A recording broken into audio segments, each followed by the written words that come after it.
Hello student, कैसे हो आप सब। आई होप कि आप सब ठीक होंगे। आज के इस वीडियो में मैं आपको जो पार्ट 4 है हमारे कॉन्स्टिट्यूशन का, उसके बारे में बताऊंगा, जो कि हमारे पास है DPSP, directive principle of state policy, राज्य के नीति निदेशक तत्व।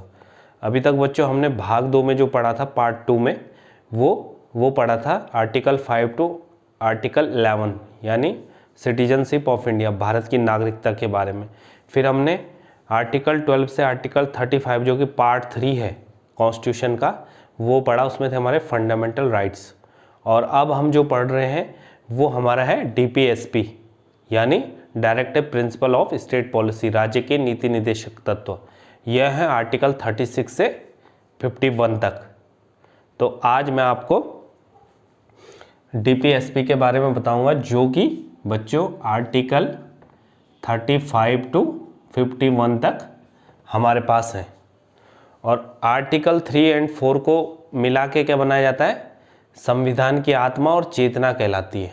अगर पूछा जाता है कभी आत्मा और चेतना कौन से भाग हैं, तो article 3 and part 3 and part 4 को भारत के संविधान की आत्मा और चेतना कहा जाता है।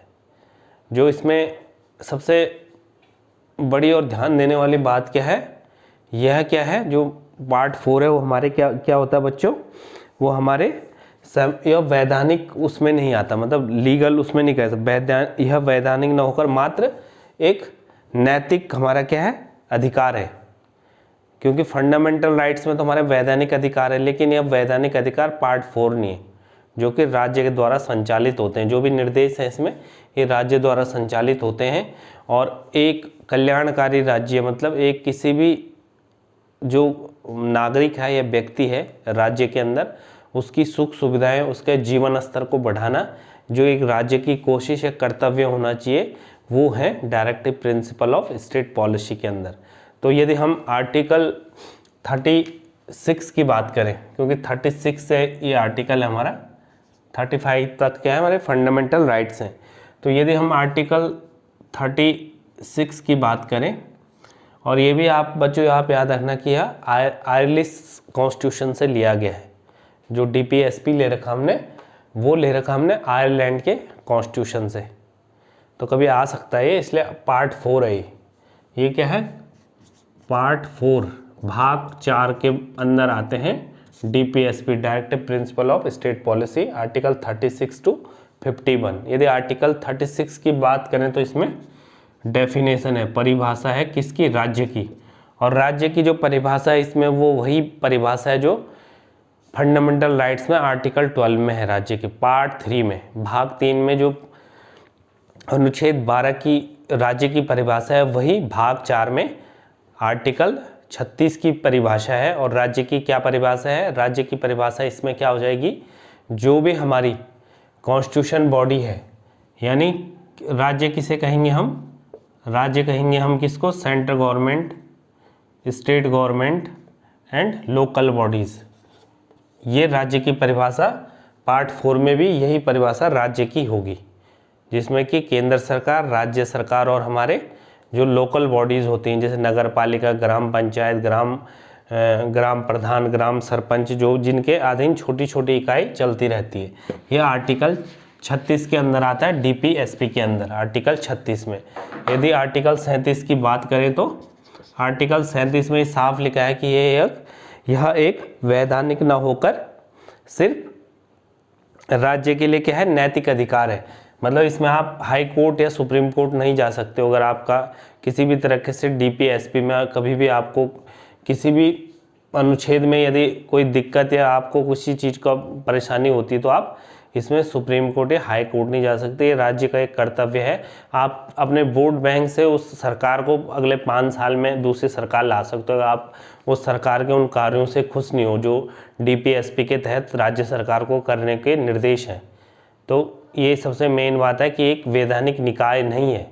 ये आपका लीगल राइट नहीं है कि आप हाई कोर्ट सुप्रीम कोर्ट जाओ डीपीएसपी को लेकर, कि मेरे डीपीएसपी का हनन हो रहा है तो मैं हाई कोर्ट सुप्रीम कोर्ट जा रहा हूँ। इसकी कोई संविधान में कोई व्याख्या नहीं है कि आप लीगल इस कार्य को करो। इसलिए ये एक कर्तव्य है राज्य का, जो आपको राज्य को एक कल्याणकारी राज्य बनाता है। तो ये आर्टिकल 37 है कि एक वैधानिक निकाय नहीं है, एक सिर्फ एक राज्य का कर्तव्य है। यदि हम आर्टिकल 38 की बात करें बच्चों, तो आर्टिकल 38 बोलता है कि लोक कल्याणकारी राज्य होना चाहिए, यानी जो भी राज्य होगा उसमें सामाजिक, आर्थिक और राजनीतिक तौर पर कोई भेदभाव नहीं होगा। सामाजिक स्तर पर हम देख सकते हैं कि कोई भी धर्म, लिंग, भेद, जन्म स्थान, इन सब में कोई भी आपके साथ भेदभाव नहीं किया जाएगा। वहीं यदि हम आर्थिक की बात करें तो सबको समान वेतन, समान नौकरी, और कोई अमीर ही बना जा रहा, कोई गरीब नहीं, वो संतुलन, जो कि बराबरी का संतुलन किसी नागरिक या व्यक्ति के ऊपर होता है, और राज्य की जिम्मेदारी हो जाती है कि आपको सही तरीके से और समान अवसर प्रदान करे। तो ये क्या है, लोक कल्याणकारी है, मतलब लोक कल्याणकारी राज्य बनाने की जो अवसर होता है, जो जिम्मेदारी वो राज्य की होती है। तो ये 38 में था। यदि हम 39 की बात करें तो 39 में है कुछ अनुसरणीय नीति तत्व हैं आर्टिकल 39 में, जो मैंने आपसे बात की थी। आर्टिकल यदि 39 की बात करेंगे हम, तो उसमें क्या है, राज्य देश के भौतिक साधनों, स्वामित्व और नियंत्रण की एक ऐसी व्यवस्था करेगा जिससे अधिक से अधिक सामाजिक लोगों का हित हो।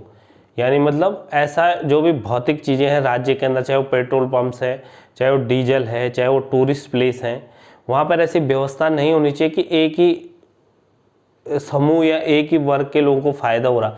मतलब राज्य की वो जवाबदारी है कि वो किस तरह से कंट्रोल करके हर नागरिक को सुविधाएं प्रदान करे। इसके तहत जैसे समान वेतन, अगर कोई कहीं पे कार्य कर रहा है, समान वेतन, इसमें 5-6 चीज़ें नीति जो बनाई जाएगी राज्य सरकार द्वारा वो पूर्व होगी। जैसे राज्य स्त्री और पुरुष को समान कार्य के लिए समान वेतन देगी। इसके अलावा और क्या बोलते हैं, राज्य धन और उत्पादन के साधनों का केंद्रीकरण नहीं करेगा। मतलब एक ही के स्वामित्व में नहीं रखेगा किसी भी चीज़ को, कि एक ही के पास सारी पावर दे दिया आपने और वही डील कर रहा, और उससे क्या हो रहा है, जो सबसे नीचे तबके का व्यक्ति है उसका शोषण हो जा रहा है, उसको कुछ नहीं मिल रहा है। जैसे किसी ने क्या किया कि बहुत पैसा था, उसने स्टोर कर दिया पूरे राज्य में जो भी गेहूँ चावल है, और बाद में अपनी मन मर्जी के रेट बता दिए, तो उससे क्या होता है, शोषण होता है। तो इस तरह की कोई भी राज्य इस तरह की कार्य नहीं करेगा जिससे कि आम नागरिक का जनजीवन या उसके जीवन जो जीने में है उसको परेशानी हो। तो ये क्या था, आर्टिकल 38। यदि हम आर्टिकल ये था आर्टिकल 39। अब 39 का एक और क्लोज है, समान न्याय और निःशुल्क विविध सहायता, जो कि 39 का यदि हम दूसरा क्लोज देखें तो वही बात है कि कोई गरीब आदमी अगर है, कोई गरीब है, 39 का क्लोज ए है, यदि कोई गरीब है, कुछ है, वो न्यायालय तक नहीं जा सकता, उसके अदालती कुछ कहें तो उसकी मदद करना। आर्थिक सहायता और विधिक सहायता क्या होता है इसमें, आर्थिक सहायता और विधिक होता है कानूनी सहायता। कानूनी सहायता प्रदान करेगा राज्य, उसको राज्य करेगा ये प्रदान कानूनी सहायता। राज्य इस समय कौन है, जिसके अंडर हम रहते हैं। जैसे मैं उत्तराखंड में हूँ तो राज्य की एक जवाबदारी, इसीलिए DPSP कहा जा रहा है, स्टेट पॉलिसी बोला जाता है इसको। लेकिन राज्य की परिभाषा वही है, केंद्र सरकार राज्य, इसके अधीन जो व्यक्ति निर्वहन कर रहा है वो उस तरह की 39A में है, आर्थिक सहायता और कानूनी सहायता। यदि हम आर्टिकल 40 की बात करें तो आर्टिकल 40 है, ग्राम पंचायतों को जो है निर्देश दिया जाता है कि वो हर गांव में क्या होगी, ग्राम पंचायत होगी। ये आर्टिकल 40 है। आर्टिकल 41 है, कुछ दशाओं में काम शिक्षा और लोक सहायता पाने का अधिकार। जैसे आर्टिकल यदि हम 41 की बात करें तो क्या है, जो राज्य के सभी लोगों को क्या देगा, वो राज्य क्या देगा, काम देगा कुछ दशाओं में। जैसे कोई दिव्यांग है, कोई वृद्ध है, उनको भी उस हिसाब से लोक कल्याण करेगा उनका भी। कोई किसी को वृद्ध पेंशन देगा, किसी दिव्यांग को भत्ता देगा कि वो अपना जीवन थोड़ा सा उसके जीवन में सुधार हो सके। तो इस तरह के कार्य क्या करती है, राज्य करती है। ये किसके तहत है, आर्टिकल 41 के तहत। आर्टिकल 42 के तहत राज्य काम की न्याय संगत हो, मतलब वो किसी धर्म जाति के अधीन ना होकर, मतलब ऐसा कुछ उसमें भेदभाव नहीं होना चाहिए, न्याय संगत होना चाहिए। ऐसे नहीं एक ही समुदाय, एक ही वर्ग के आपने कहीं लगा दिए और उनका शोषण हो रहा हो, तो न्याय संगत कार्य होना चाहिए। इसके अलावा मानव की उचित जो क्या होती है दशा का आपका आंकलन करना पड़ेगा कि मानव, ऐसे नहीं कि आपने 24 घंटे उसको 8 घंटे की जो मजदूरी होती है आपने 10-10 घंटे लगा के काम लिया है, ऐसा कुछ भी नहीं करना। एक मानवीय जो हमारा क्या बोलते हैं, राज्य का कर्तव्य है कि उसके साथ मानवीय व्यवहार किया जाए किसी भी व्यक्ति के साथ। तो ये क्या था हमारे पास आर्टिकल 42। यदि हम आर्टिकल 43 की बात करें तो इसमें साफ लिखा हुआ आर्टिकल 43 में जो भी आप काम लोगे उसकी आपको क्या करना पड़ेगा, मजदूरी निर्वाह करनी पड़ेगी उस व्यक्ति या उस नागरिक को जो भी आपने उससे काम लिया है। ये आर्टिकल 43 है। और ताकि उनका जीवन अच्छा हो सके और गाँव में भी कुटीर उद्योगों का और ज़्यादा विस्तार करना है ताकि हर किसी को काम मिले, हर कोई अपना जीवन को आगे बढ़ाए और अच्छा मतलब उसके जीवन स्तर बढ़े। यदि हम आर्टिकल 43 में चलें, 43 का ए, तो उद्योगों के प्रबंध में कामकारों का भाग लेना। जो भी उद्योग हैं अगर उसका मैनेजमेंट में कामकार जितने काम करने वाले लोग हैं अगर वो देखेंगे तो वो उद्योग और आगे बढ़ेगा। ऐसा नहीं कि वहाँ पे कुछ ही लोग उस उद्योग के मैनेजमेंट को ऑपरेट कर रहे हैं और जो और काम कर रहे हैं नीचे तबके उनको पता नहीं कि उद्योग में क्या क्या होना, जिन्होंने कि काम करना है। तो सबकी सहभागिता उस उद्योग उस मैनेजमेंट के तहत होनी चाहिए। ये 43 का एक क्लॉज था। यदि हम 44 की बात करें तो ये क्या है, देश में समान आचार संहिता, ये थोड़ा इम्पोर्टेंट है। आर्टिकल 44 ये है समान आचार संहिता होनी चाहिए पूरे राज्य में। ये जैसे गोवा में आचार संहिता है ना समान, कॉमन सिविल कोड की बात कर रहे हैं इस समय। कॉमन सिविल कोड मतलब कॉमन सिविल कोड बहुत लंबा टॉपिक है। कॉमन सिविल कोड का एक जो सरल मीनिंग है वो ये है कि सबके लिए कानून समान हो, सारे चाहे कोई जाति मत मजहब किसी भी जाति या धर्म का व्यक्ति हो उसके लिए एक ही कानून होना चाहिए और वही कानून पूरे देश में लागू होना चाहिए। उसे बोलते हैं यूनिफॉर्म सिविल कोड या कॉमन सिविल कोड। और ये अभी गोवा में लागू ही रहता है। गोवा में क्या है, समान आचार संहिता है। और अभी ये भी चर्चा में था कि उत्तराखंड में भी यूनिफॉर्म सिविल कोड लाया जाएगा। हर राज्य का अपना अपना होता हो। तो ये आर्टिकल 44 में याद रखना, इम्पोर्टेंट है आर्टिकल 44 में। यदि आर्टिकल 45 की बात करें तो बालकों के लिए निःशुल्क और अनिवार्य शिक्षा होनी चाहिए। जैसे कि आजकल चलता है आंगनवाड़ी हो गया, उसके बाद मिड डे मील, इस तरह की योजनाएं सरकार लाती है कि बच्चा लगभग 6 वर्ष तक तो कम से कम उसे शिक्षा अच्छी मिले और निःशुल्क मिले।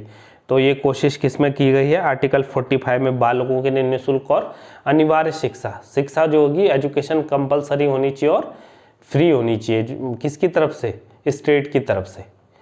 तो ये किसमें है, आर्टिकल 45। यदि आर्टिकल 46 की बात करें तो जो जैसे कि अनुसूचित जनजाति हैं, वो कमज़ोर वर्ग है, उनके लिए क्या होना चाहिए हमारे पास, शिक्षा और आर्थिक मदद के लिए राज्य को आगे आना पड़ता है। ये आर्टिकल 46 में है। जनजाति हो गई, अन्य कमज़ोर वर्ग के लिए शिक्षा और आर्थिक सहायता की मदद करना है, ये आर्टिकल 46 में है, राज्य का ये कर्तव्य है। आर्टिकल 47 में है नागरिक का जीवन स्तर ऊंचा करना। तो नागरिक का जीवन स्तर जो आर्टिकल 47 कहता है किस तरह से ऊंचा होगा, जैसे उसके न्यूट्रिशन उसका ध्यान भी रखना। जैसे आंगनबाड़ी में किसी बच्चे को न्यूट्रिशन दिया जाता है, जो राज्य की बहुत अच्छी अच्छी योजनाएं हैं राज्य में अभी भी, और मिड डे मील है जैसे, और स्कूल्स में, सरकारी स्कूलों में। तो इस तरह से क्या है, सरकार भी उसको मतलब जो जीवन स्तर है एक मानवीय जीवन स्तर उसको उठाने की भरपूर कोशिश कर रही है। तो ये है आर्टिकल 47 में कि नागरिक का जीवन स्तर और अच्छा किया जाए, उसका पोषाहार अच्छा किया जाए और उसके स्वास्थ्य में सुधार किया। जैसे हमें टीके लगते हैं, बच्चों को निःशुल्क टीके लगते हैं जब छोटा बच्चा होता है। तो ये सब चीज़ें क्या है, राज्य की तरफ से स्टेट पॉलिसी के अंडर में ये चीज़ें आती हैं। यदि हम 48 की बात करें तो कृषि और पशुपालन के लिए न्यू टेक्नोलॉजी का राज्य मतलब उसको नई टेक्नोलॉजी नई तकनीक की तरह क्या करेगी, कृषि एग्रीकल्चर को और पशुपालन को आगे देखिए। और जो दुधारू पशु होते हैं उनका बलि प्रथा पर भी रोक है। ऐसे आप इस तरह की कोई भी ऐसे राज्य इन चीज़ों को रोकेगा। इसके अलावा वो क्या करेगा, पर्यावरण का ध्यान देगा राज्य, दूसरा क्लॉज है इसमें, और साथ ही जो वन्य जीव हैं उनकी भी रक्षा करेगा। इसके अलावा है आर्टिकल 49 है राष्ट्रीय महत्व के, जैसे राष्ट्रीय स्मारक हो गए, उनके स्थानों और वस्तुओं का, जो भी वो स्थान है वो वस्तु उनका संरक्षण भी राज्य करेगा, जो हमारे राष्ट्रीय स्मारक हैं, जैसे कि ताजमहल हो गया, रेड फोर्ट हो गया दिल्ली में। ये जो बड़े बड़े जो राष्ट्रीय स्मारक हैं उसकी भी रिस्पॉन्सिबिलिटी क्या होती है, स्टेट की होती है कि वो उसको सिक्योरिटी देगी, उसको सुरक्षित रखेगी, कोई छेड़छाड़ नहीं होगी, कोई उसमें सारा ध्यान क्या रखेगी, राज्य रखती है। और जो आर्टिकल 50 है उसमें क्या है, कार्यपालिका और न्यायपालिका को पृथक किया गया है। मतलब सरकार को कार्यपालिका बोल सकते हो और न्यायपालिका क्या हो गई, जो जजमेंट देती है, तो मतलब उसके ऊपर इंटरफेयर नहीं करेगी कोई कभी भी सरकार। जो राज्य सरकार है वो न्यायपालिका के ऊपर कभी प्रेशर नहीं बनाएगी किसी भी, वो एक स्वतंत्र इकाई की तरह क्या करेगी, उसको ट्रीट करेगी न्यायपालिका को। ये राज्य की एक जिम्मेदारी होती है। और जो आखिरी है आज का आखिरी आर्टिकल 51, उसमें क्या है, अंतर्राष्ट्रीय शांति और सुरक्षा समन्वय बनाए रखना। जैसे हमारे बॉर्डर्स इलाके में इंटरनेशनल कोई ऐसा कॉन्फ्लिक्ट होता है तो राज्य की पहली कोशिश राज्य की होनी चाहिए कि कोई भी शांति और सुरक्षा बनाए रखे। तो बच्चों ये था आज का DPSP directive principle of state policy, जो कि आर्टिकल 36 से 51 तक था। इसमें जो इम्पोर्टेंट थे वो आर्टिकल 44 था। इसके अलावा जो इम्पोर्टेंट था आर्टिकल 38 था। आर्टिकल 38 था कि लोक कल्याणकारी योजना। आर्टिकल 38 पूछ सकता है कभी कि जो भाग 4 में लोक कल्याणकारी, जो सामाजिक, आर्थिक और राजनीति में जो समानता है वो कौन से आर्टिकल में, तो आर्टिकल 38 में है वो, तो ये इम्पोर्टेंट था। इसके अलावा एक और इम्पोर्टेंट है 47, जिसमें कि क्या है, राज्य नागरिक के जीवन स्तर को सुधारेगा, उसके पोषाहार को सुधारेगा और उसकी स्वास्थ्य का भी ध्यान देगा। ये भी इम्पोर्टेंट है आर्टिकल 47।